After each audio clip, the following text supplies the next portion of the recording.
ওসমান হাদির আহত হওয়ার দিনে গতকালই একটা গুরুত্বপূর্ণ খবর আমাদের রাজনীতির জন্য এসেছে। সেটা হলো জনাব তারেক রহমান দেশে ফিরছেন 25 ডিসেম্বর। খুবই গুরুত্বপূর্ণ, খুবই গুরুত্বপূর্ণ একটা ঘটনা। এটা নিয়েই কথা বলতে চাই।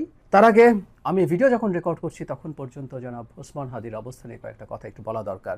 আমরা তার অস্ত্রোপচারের পর ঢাকা মেডিকেল কলেজে তাকে প্রাথমিক অস্ত্রোপচারের পর এভার কেয়ার হসপিটালে নেওয়া হয়েছে একটু এক্সট্রা কেয়ার নেওয়ার জন্য।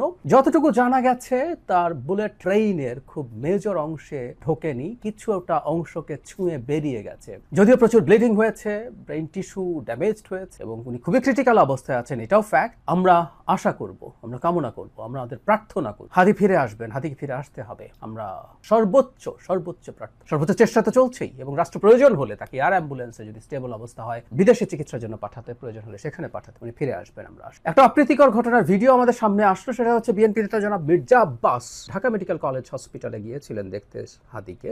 সেখানে ডাকসু নেত্রী, ডাকসুতে নির্বাচন করেছেন জুমা, তাকে দেখা গেল অত্যন্ত কঠোর এবং বাজে ভাষায় জনাব মির্জা আব্বাসকে বাধা দিচ্ছেন সেখানে যাওয়ার ক্ষেত্রে। মানে আমাদের কয়েকটা কথা একটু মনে রাখা দরকার। সেটা হচ্ছে মির্জা আব্বাস জনাব হাদির আসনেই নির্বাচন করছেন। মানে কেউ বলছেন এবং জামায়াতের দিক থেকে, ছাত্র শিবিরের দিক থেকে অনেককেই জনাব মির্জা আব্বাসকে ব্লেম করে স্ট্যাটাস দিতে দেখা গেছে। মানে মির্জা আব্বাসের সমালোচনা কোন দিকে করা যায়, কেউ যদি যৌক্তিক সমালোচনা থাকে করুন, কিন্তু মির্জা আব্বাস একজন স্টুপিড এবং উনি রাজনীতি বোঝেন না, এটা মনে করা ভুল হবে। জনাব ওসমান হাদি কি আসলে মির্জা আব্বাসের কোনো চ্যালেঞ্জ ছিলেন? একেবারেই না, প্রশ্নই আসে না। হাদি আদৌ ভালো কিছু করতেন না। আমরা তার রাজনীতি, তার প্রচারণা, এই জিনিসগুলোর দিকে দেখতে চাইছিলাম। বিশেষ করে প্রচারণা, তার ক্যাম্পেইন, তার ক্যাম্পেইনের জন্য জনগণের টাকা চাওয়া, ক্রাউড ফান্ডিং, এগুলো একটু দেখার জায়গা ছিল। তো তাহলে উনি হত্যা করবেন কেন? আর যদি কম্পিটিশনের পরিস্থিতি হয়ও এই হত্যার দায় তার দিকে যাবে, সেটা জেনে শুনেও তিনি হত্যা করবেন? উনি এত স্টুপিড না। মানে জামায়াত এবং শিবিরের একটা অংশ এবং জুমা সম্ভবত ইনকিলাব মঞ্চে ছিলেন একসময়, তাদের এই প্রবণতা, এই মানসিকতা অত্যন্ত নিন্দনীয়। আমি গতকালই একটা ভিডিওতে বলেছি যে আমরা নিজেদের মধ্যে যেন অন্তত কাদা ছোঁড়াছুড়িটা আপাতত না করি, কারণ এটা একটা বিরাট ঘটনা। ওসমান হাদিকে যখন টার্গেট করে কিলিং এর চেষ্টা করা গেছে তখন কে সেফ থাকবে? সমন্বয়করা আছেন যাদের উপরে অনেকের ক্ষোভ আছে, বিশেষ করে আওয়ামী লীগ এবং ভারতের কথা বলছি। নির্বাচন পিছিয়ে দেওয়ার একটা ষড়যন্ত্রের কথা শোনা যায়, আমরা কিছুটা জানি। এই চেষ্টা আছে, এই চেষ্টা থাকবে। সুতরাং আমাদের মধ্যে এই ঘটনাগুলো যেন না হয়। আমরা আবারও বলছি, আশা করি হাদি সুস্থ হয়ে আমাদের মাঝে ফিরে আসবে। এবার আসছি জনাব তারেক রহমানের ক্ষেত্রে, আলোচনার ক্ষেত্রে। উনি 25 ডিসেম্বর দেশে ফিরবেন। আমি জানি না তারিখটা পূর্ব নির্ধারিত কিনা, হতে পারে এটা পূর্ব নির্ধারিত, হয়তো আরেকটু পরের দিকে তারা জানাতেন। কিন্তু জনাব হাদির আহত হওয়াটাই, গুলিবিদ্ধ হওয়াটাই আমরা নিশ্চিতভাবে বলতে পারি তাকে এই সিদ্ধান্তটা প্রকাশ করতে মোটিভেট করেছে। আর যদি পুরোপুরি চূড়ান্ত দিন নাও হয়ে থাকে, আমি ধারণা করি এটা এই ঘটনার কারণেই চূড়ান্ত দিনটা নির্ধারিত হয়েছে, সেটাও হতে পারে। এভরিথিং ইজ পসিবল, বাট অত্যন্ত স্মার্ট, ব্রিলিয়ান্ট একটা সিদ্ধান্ত। ইয়াস, আমি মনে করি 25 তারিখ তিনি আসলে, আমি 25 তারিখের ব্যাপারে আমার যেটা অনুমান সেটা হলো ছুটির দিন। তিনি আসলে যখন তারিখ ঘোষণা করে আসবেন, ঢাকায় প্রচণ্ড জনসমাগম হওয়ার সম্ভাবনা আছে, নিশ্চিতভাবেই বলা যায়। সো জনগণের যাতে সমস্যা কম হয়, তাই এইটা যেহেতু ছুটির দিন, ক্রিসমাস, সেই দিনটা একটা ভালো দিন এই বিবেচনায়। কিন্তু তিনি আসার সিদ্ধান্তটাকে আমি খুবই সিরিয়াসলি প্রশংসা করতে চাই, কারণ হাদির আহত হওয়ার সাথে সাথে নানানজন নানান কথা বলা শুরু করছেন। জনাব তারেক রহমানও তো টার্গেট হতে পারেন। সমন্বয়কদের কথা বললাম। নির্বাচন কি অনিশ্চয়তার দিকে চলে গেল? নির্বাচন কি হবে? এই প্রশ্নগুলো ক্রমাগত যখন আসতে থাকবে, এটা আসতে পারতো।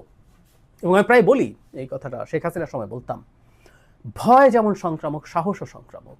সো ভয় সংক্রমিত হওয়া শুরু হতে পারতো যে না, নির্বাচন তো হবে না মনে হয়। এবং আমি ধারণা করি এই ধরনের ঘটনারও দু একটা ঘটানোর চেষ্টা হতেও পারে। আমি জানি না তারা সফল হবেন কিনা।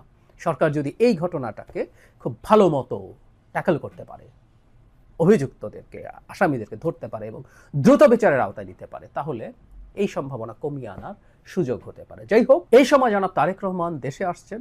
তিনি দেশে আসবেন কি আসবেন না, কেন আসবেন না, এটা নিয়ে প্রচুর জল ঘোলা হয়েছে। একটা সময় তার নিজের একটা স্ট্যাটাস খানিকটা তিনি নিজেকে বোঝাতে গিয়ে, খুব স্পষ্টভাবে না, কিন্তু কিছু এক্সটার্নাল ফ্যাক্টরস আছে যেটা তার দেশে ফিরে আসাকে থেকে তাকে নিবৃত্ত করছে, ইঙ্গিত দিতে গিয়ে আরও বিতর্ক সেটা নিয়ে ট্রিগার্ড হয়েছে। শুধু তাই না, নোংরামি হয়েছে। তিনি কুসন্তান, কুপুত্র, তিনি তার মায়ের এই অসুস্থতায় ফিরছেন না দেশে, এরকম নানান রকম কথাবার্তায় ভরে গিয়েছিল। সো সব সমালোচনা, আলোচনা শেষ করে দিয়ে তিনি দেশে ফিরছেন। আমরা বোধ করি যে তার নির্বাচনের আগে ইনফ্যাক্ট তার যে ক্যাম্পেইন সহ সব কিছু হবে, তার পর্যাপ্ত সিকিউরিটির ব্যবস্থা হয়েছে, বুলেট প্রুফ গাড়ি আনার কথা আমরা জানি।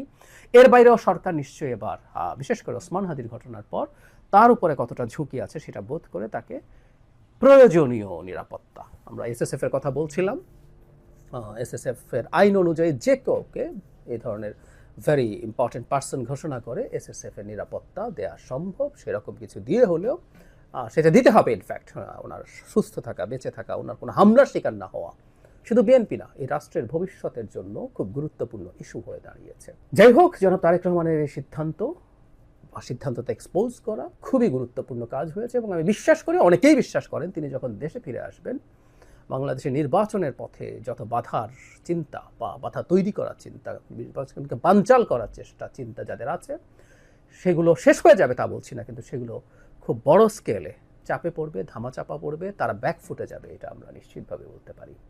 জনাব তারেক রহমান ফিরে আসুন, ফিরে এসে তিনি তার দলের নেতৃত্ব দিন, বাংলাদেশের ভবিষ্যতে একটা গণতান্ত্রিক সরকার গঠন করে সফলভাবে শেষ সরকারকে চালিয়ে বাংলাদেশের গণতান্ত্রিক ব্যবস্থাকে শক্ত ভিত্তির উপরে দাঁড় করানোর দায়িত্ব এই মুহূর্তে ওনার, একটা গুরুত্বপূর্ণ রাষ্ট্রীয় দায়িত্ব তার উপরে আছে।